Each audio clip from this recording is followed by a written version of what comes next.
Grabe guys, ang traffic.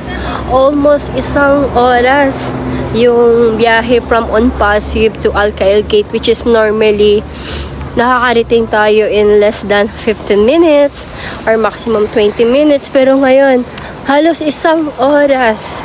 Grabe. So time check is 8:15 PM na guys.